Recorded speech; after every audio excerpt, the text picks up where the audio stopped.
guys, so in this video I'm going to go over how to compute curvature. So curvature is given by this formula, r prime t crossed with r double prime t magnitude divided by r prime magnitude cubed. And basically the curvature of a vector is supposed to come out in a scalar. As you can see, we're dividing one magnitude dividing by another magnitude, so this definitely comes out to be a scalar. Also, curvature, I would say it's very simple to do, but it takes a lot of work, a lot of computation, and a lot of people do mess up on the computations. So without further ado, for step one, we're going to find the derivative r prime of t. So we're given the position vector r of t, which is 2 sine of t, 2 cosine of t, and negative 5t. So the derivative r prime of t, the derivative of sine t is cosine t, the derivative of 2 cosine t is negative 2 sine t, and the derivative of negative 5, the root of 5t, would just be negative square root of 5. And so that's our r prime. So step 2, we're going to find r double prime. So we're going to differentiate one more time. So our r double prime is equal to the derivative of cosine is negative sine of t times its constant. The derivative of negative sine is negative cosine of t, and the derivative of the root of 5 of a constant is 0. So that's step 1. So now that's steps 1 and 2. Now we can move on to step 3. So now what we're going to do, given the current r prime that we have, not the r double prime, the r prime, what we're going to do is we're going to find the magnitude of this. So we're going to compute its magnitude for step 3. So in doing so, what do we do for magnitude? Square them, add them, square root. So 2 cosine t is going to be squared, negative 2 sine of t is going to be squared, and then negative the square root of 5 is going to be squared. So in doing this, we're going to distribute the square to each term. We know 2 squared is 4, cosine squared is cosine squared, plus negative 2 is also positive 4 times sine squared, and the square root of negative 5, when we square it, is going to be positive 5. So now what we're going to do is we're going to go ahead and factor out the 4 out of cosine squared plus sine squared, since it's common to both of them. So we're factoring out the 4 cosine squared plus sine squared. We're factoring out a 4. Notice nothing happens to the 5. Why? Well, because the 5 is not included in this. We're only factoring out of the first two terms. So do not make your life harder by trying to factor out 5 over 4. And don't do that. Don't make it harder. Why am I doing this? Well, because over here, what I'm about to show you is that the Pythagorean identity comes in handy. Sine squared plus cosine squared is equal to 1. So we can substitute a 1 in that, and that makes this problem a whole lot easier. So we know 4 times 1 plus 5, our magnitude is equal to the square root of 9. And we know the square root of 9 is equal to 3. So that's our magnitude. Now for step 4, what we're going to do is we're going to cube this magnitude, because the curvature formula wants r prime magnitude cubed. So our r prime magnitude is equal to 3.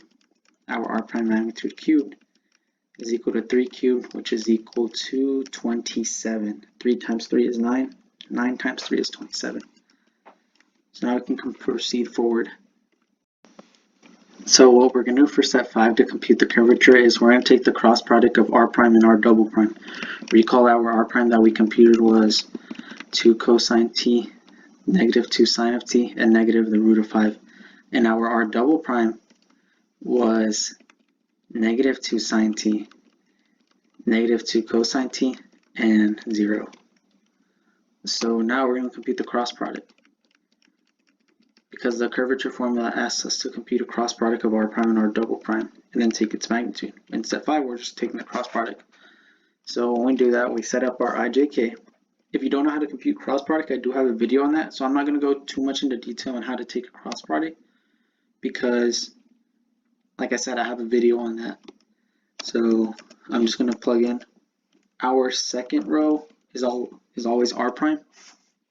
Common mistake people make is that they will put the r double prime as the second row and r prime as the third row. When you do that, according to the property of the 3x3 matrix, whenever you switch the order of r prime and r double prime, you get the negative answer. So we don't want that. So R prime second row, R double prime third row. And so now we compute the I component. So that component, 0 times negative 2 sine t is 0, and then negative the square root of 5 times negative cosine squared is positive 2 cosine t. So I'm just taking the cross product. Again, I'm not going to go into detail just because I have another video on how to compute a cross product, so I'm just going to compute the cross product. And then we compute it for the j component. We get negative 2, or we get negative positive 2 square root of 5 times sine t. And for the k component, we know 2 times 2 is 2 times negative 2 is negative 4 cosine squared minus negative positive sine squared. So that's our k component. So our cross product comes out to be, when we simplify this all, our r prime crossed r double prime is equal to, the first term is going to be negative because 0 minus a positive number will give us a negative number. Negative 2 square root of 5 times cosine of t.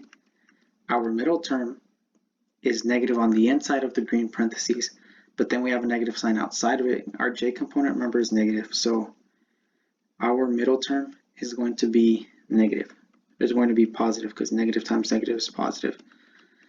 Positive 2 times the square root of 5 times sine of t. And our k component, notice how we have negative 4, so we can factor out a negative and we're left with positive 4 and then sine squared plus cosine squared. So we're going to apply the Pythagorean identity again. And in doing so, we know sine squared plus cosine squared goes to 1. And we factor out negative 4, so that would be negative 4 times 1. So that's how we compute the cross product for this one. So now that we computed the cross product of r prime cross double prime, for step 6, we're going to compute its magnitude. So our r prime cross r double prime magnitude is going to be equal to our r prime cross r double prime, which was equal to negative 2 times 5 cosine t squared, plus positive 2 times the square root of 5 times sine t squared, plus negative 4 squared. In doing so, when we compute this, the first thing we're going to go ahead and do is we're going to go ahead and distribute the square to each term. So we know that negative 2 squared is positive 4. We know the square root of 5 squared is positive 5. We know cosine squared is cosine squared. And then for our sine, our second term, we know 2 squared is 4.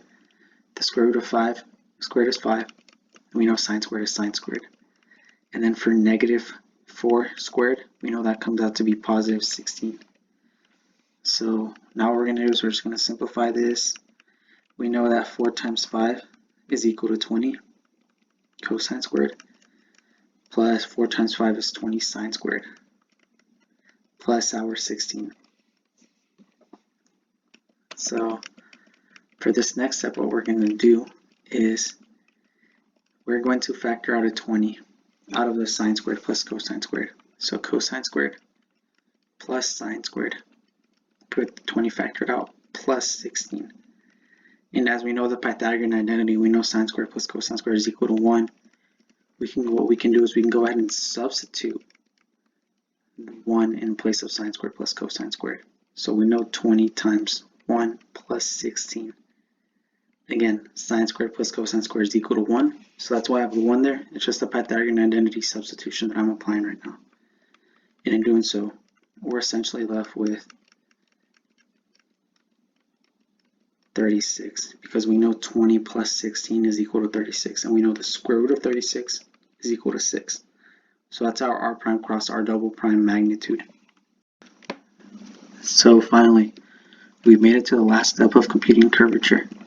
We're going to plug this into the curvature formula. Again, recall the curvature formula is r prime cross r double prime magnitude divided by the r prime magnitude cubed, and we've already computed both. So we know the r prime cross r double prime magnitude that we just computed came out to be 6, and we know if we recall, the r prime cubed came out to be 27. So simply we just plug this into the curvature formula. So we plug in 6 divided by 27. We can simplify this because we can reduce both terms by 3. We can reduce this to 2 over 9. And that's how you compute curvature in this example. So in this example, it's a little bit more trivial. We're given that r prime, or our position vector r of t, is t cubed over 3, comma t, comma the square root of 2 over 2 times t squared. And we're asked to compute the curvature of the vector at t equals 4. So basically, what does that mean? It means that once we get our final curvature, we plug in 4. That's all it is, nothing special. So the curvature formula, as we can see above in the top right hand corner, is r prime cross r double prime magnitude divided by the r prime cubed. So for step 1, we're going to find the derivative r prime of t, of the position vector. So our position vector is t cubed over 3, comma t, comma the square root of 2 over 2 t squared. And our r prime, when we compute the derivative, we get 3t squared over 3, comma 1, the derivative with respect to t is 1, and the derivative of 2t squared times 2 over 2 times the square root. And we can simplify this by canceling the 3's out, and in the third element we can cancel the 2's out. So this makes this problem a lot simpler. So we know our r prime is equal to t squared, comma 1, comma the square root of 2 times t. And now for our step 2, we're going to compute r double prime. So we simply just take the derivative and just derive it one more time, differentiate it one more time. So we know the derivative of t squared is 2t. We know the derivative of constant 1 is 0. And the derivative of the square root of 2 times t with respect to t is just the square root of 2. So now that we have our r prime and our double prime, this is our, we call this our r prime, t squared, comma 1, comma the square root of 2 times t. For step 3, we're going to compute the magnitude of this. So the magnitude of this, we're going to square, add them, square root them. So that's how we do magnitude. And in doing so, we get t squared plus 1 squared plus the square root of 2 times t squared. And the first thing we're going to do is we're going to distribute the square to each term separately. So we know t squared to the square is t to the 4th. We know 1 squared is 1, and we know the square root of 2 times t is 2t squared. And then when we rearrange this in descending order, we know it's t to the 4th plus 2t squared plus 1. So one thing that gets trivial right here is the algebra part. So right now you're probably thinking, well, what the heck can I do? Well, the reality is, from here you have to know a geometric property. So, and it makes it a whole lot easier, but if you don't know that, then the problem gets hard. So basically right here, we know a squared plus 2ab plus b squared is a form of a geometric property. And we know this is equal to a plus b squared. So notice that our a in this case, notice how the form is exactly the same. Our a in this case is t squared because, remember, our a is t squared, but then when you square it, it's t to the 4th. So that's why it's t squared. And then we know our b is 1 because 1 squared is 1.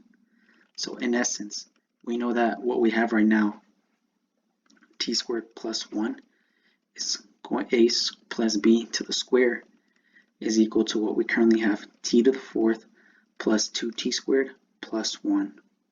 So now what we can do is we can just substitute this in since they're equal to each other. But not knowing this geometric property, or factoring this out, you would get the same thing. If you apply the quadratic formula and you factor this out, you'll get the same exact answer. But this part gets trivial, and the algebra part gets trivial. So we know that the r prime is equal to t squared plus 1 squared. So what we can do is we know that the radical and the square root will cancel each other out. So in essence, r prime of t magnitude is equal to t squared plus 1 without the radical. So now for step 4, we need to find r prime magnitude cubed. R prime magnitude cubed is simply just t squared plus 1 to the 3rd power. That's all it is. So Now that we made it past step 4, we're now going to write down what we have so far. So we have our r prime is t squared comma 1 comma square root of 2t. Our r double prime is equal to 2t comma 0 comma the square root of 2. So what we're going to do now is we're going to take the cross product of these two to compute our curvature. So we know r prime cross r double prime is equal to setting up the matrix. We get our RJKs. Remember, r prime is the second row, not the third row. If you switch these, you get the negative. You get the same answer, negative, if you compute it right. So make sure r prime do follow the order because it does matter. So t squared 1 square root of 2 times t, and then r double prime 2t 0 square root of 2. So when we compute this, the I component, the square root of 2 times 0 times the square root of 2 times t is 0. If you don't know how to compute it, I do have a video on cross product, so I'm not going to go over it too much in detail. I'm just going to compute it. So the square root of 2t squared minus 2t squared, and then this is our j component, and then our k component is 0 minus 2t. So that's our k component. So our cross product of r prime cross r double prime is equal to the first term is the square root of 2 minus 0 is the square root of 2. Our second term, notice how we have a negative sign. So when we have a negative sign and a negative sign in the middle, we can just flip the order of these. So it would be 2 times the square root of 2t squared minus t squared times 2 times the square root of 2. So all I did was just distribute the negative to each term, and I rearranged it to where the positive number comes first. That's all I did. Nothing too trivial. And then 0 minus 2t is 2t. So that's our cross product.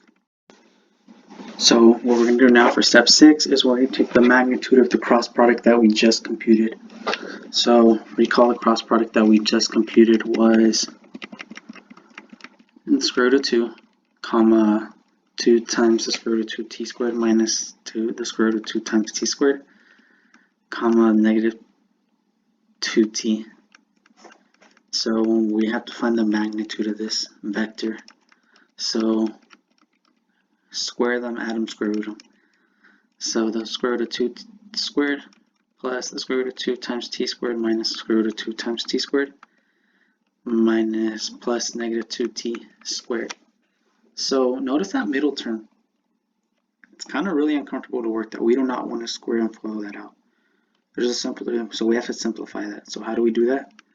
Well, notice that there's an invisible 1 in front of the square root of 2 times t squared. And notice how they have the exact same terms. So in essence, they're the like terms, so we can literally just simplify this. It's just an invisible 1 that's always there. So when we simplify this, we get 1 times 2 times t squared, which is simply equal to t, the square root of 2 times t squared. So now we can substitute this back into our radical. So the square root of 2 squared plus the square root of 2t squared squared plus negative 2 t squared.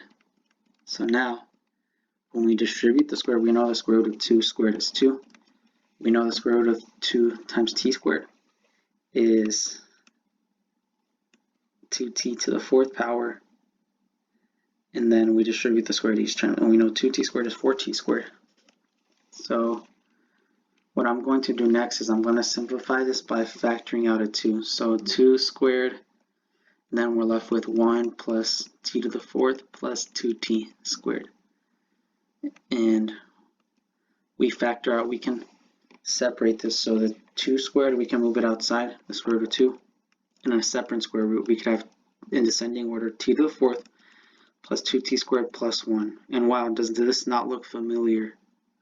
So recall that we can apply geometric property where a plus b squared is equal to a squared plus 2ab plus b squared. And notice how it does have the form. So we know our a squared is t squared, and we know our b is 1. And when we FOIL this out, we get the same exact answer. So t squared plus 1, t squared plus 1. So t to the fourth plus 2t squared plus 1 is going to be equal to a plus b squared. So what's a is t squared, and what's b is 1 squared.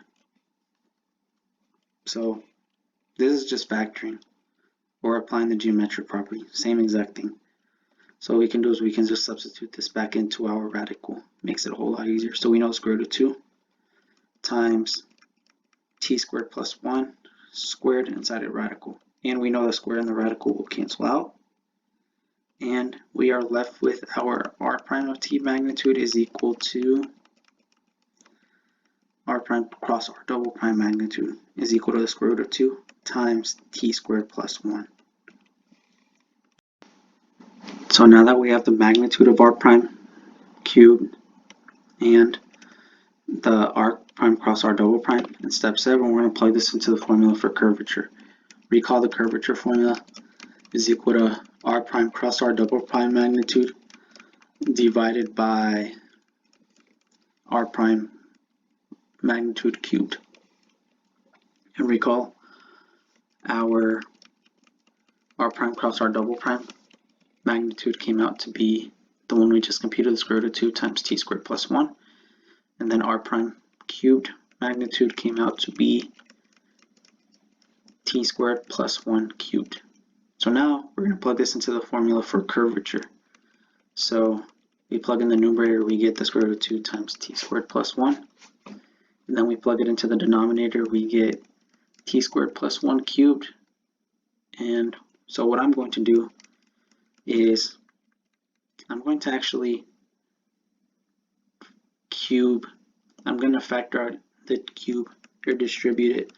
So t squared plus 1, t squared plus 1, 3 times t squared plus 1. So why am I doing this? So we can see that it cancels. And we're left with, in essence, we're left with